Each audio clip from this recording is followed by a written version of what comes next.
Hi friends, welcome to Chennai land. இன்றைக்கி எங்கள் அம்மா சென்னை ஸ்டைல் மீன் குழம்பு செஞ்சுருக்காங்க. அது பார்த்தாலே நான் கூறும். வாங்க எப்படி செய்கிறேன்னு வீடியோக்குள்ளே போகலாம். வீடியோக்குள்ளே போகிறதுக்கு முன்னாடி இந்த சேனலை சப்ஸ்கிரைப் பண்ணிக்கோங்க. இன்றைக்கி நான் தேங்காய்பாறையில் மீன் குழம்பு செஞ்சு காமிக்க போகிறேன். அது 1 கிலோ எடுத்திருக்கேன். நல்லா கழுவி மஞ்சத்தூள்லாம் போட்டு கழுவி வச்சுருக்கேன். அதில் மஞ்சத்தூள் 1/4 டீஸ்பூன் அளவுக்கு போட்டுக்கலாம். உப்பு 1 டீஸ்பூன் அளவுக்கு போட்டுக்கலாம். மிளகாய்த்தூள் 1 டீஸ்பூன். எல்லாத்தையும் மீனில் நல்லா கலந்து விட்டுருங்க. மீனில் படுற அளவுக்கு எல்லாத்தையும் நல்லா கலந்து விட்டுடலாம். இது அப்படியே 1 ஹவர் நல்லா ஊறட்டும். வாங்கிட்டு வந்த உடனேயே மீனை நல்லா வாஷ் பண்ணிவிட்டு இந்த மாதிரி உப்பு, மஞ்சத்தூள், மிளகாத்தூள்லாம் போட்டு நல்லா கலந்து வச்சிட்டிங்கன்னா நம்ம குழம்பு செய்கிறதுக்கு ஈஸியாகவும் இருக்கும், ரொம்ப டேஸ்ட்டாகவும் இருக்கும். இந்த மாதிரி நீங்கள் செஞ்சு பாருங்கள். இது அப்படியே இருக்கட்டும், மூடி வச்சிடலாம். 1 ஹவர் அப்படியே இருக்கட்டும். பெரிய லெமன் சைஸ் புளி எடுத்திருக்கேன். நல்லா ஊற வச்சுக்கலாம். 20 நிமிஷம் ஊறட்டும். ஒரு அகலமான பாத்திரத்தில் மீன் குழம்பு செய்யலாம். அது ஒரு 5 to 6 டீஸ்பூன் அளவுக்கு நல்லெண்ணெய் ஊற்றிக்கலாம். நல்லெண்ணெய் தான் மீன் குழம்புக்கு டேஸ்ட்டு.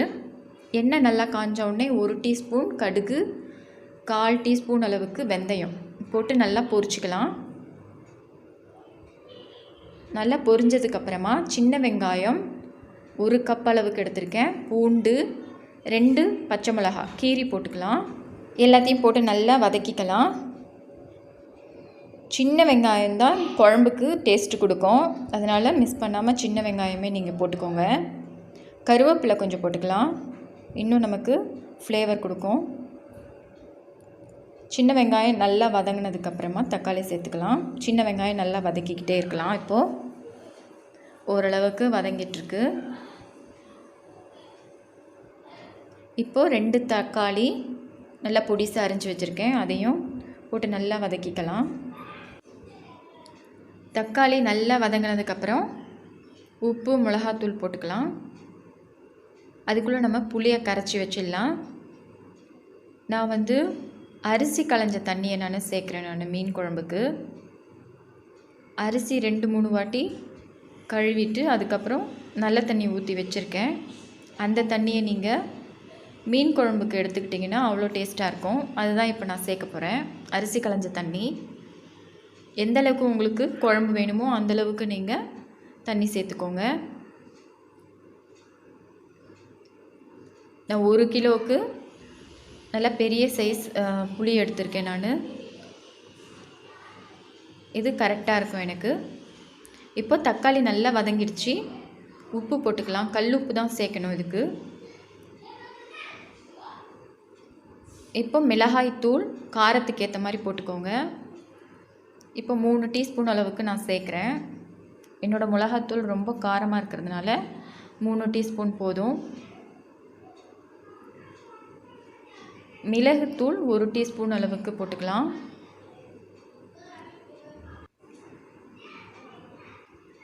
நல்லா வதக்கிக்கலாம். நல்லா எண்ணெயிலே நல்லா வதக்கிக்கோங்க. வாசம் வர அளவுக்கு நல்லா வதக்கிக்கலாம், பச்சை வாசனை போகிற அளவுக்கு. அதுக்கப்புறமா நம்ம புளியை கரைச்சி ஊற்றிடலாம். இப்போ புளியை கரைச்சி ஊற்றிடலாம்.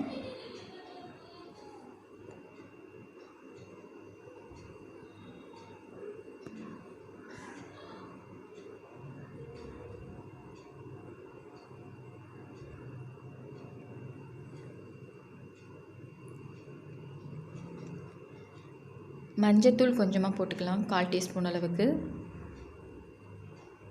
உப்பு, காரம் எல்லாம் பார்த்துட்டு மூடி வச்சிடலாம். ஒரு 5 நிமிஷம், 5 to 8 நிமிஷம் வரைக்கும் அப்படியே இருக்கட்டும். 5 நிமிஷம் ஆயிருக்கு. இப்போ ஓப்பன் பண்ணி பார்த்துடலாம் காஞ்சிடுச்சான்னு. தண்ணியாக தான் இருக்குது, இன்னும் கொஞ்சம் நல்லா காயணும். ஒரு 3 நிமிஷம் அப்படியே இருக்கட்டும். இப்போ கொத்தமல்லி இந்த கொஞ்சமாக சேர்த்துக்கலாம், கொத்தமல்லி தழையை. எண்ணெய்லாம் பிரிஞ்சு வரணும். அந்த சமயத்தில் மீனை சேர்த்துடலாம். இன்னும் கொஞ்சம் நேரம் இருக்கணும்.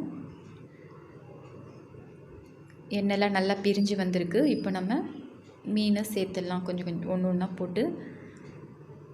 போடுங்க. மொத்தமாக போட்டுட்டிங்கன்னா உடஞ்சி போயிடும். அதனால் நிதானமாக ஒன்று ஒன்றா போட்டுக்கலாம்.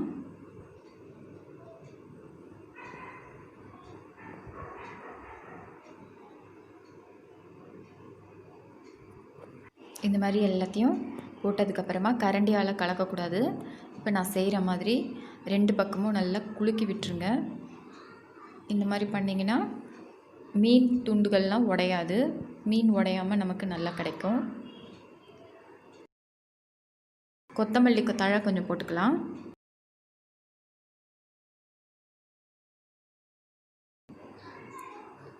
இப்போ தட்டு போட்டு மூடி ஒரு 3 நிமிஷம் இருக்கட்டும். ரொம்ப நேரம் இருக்கக்கூடாது.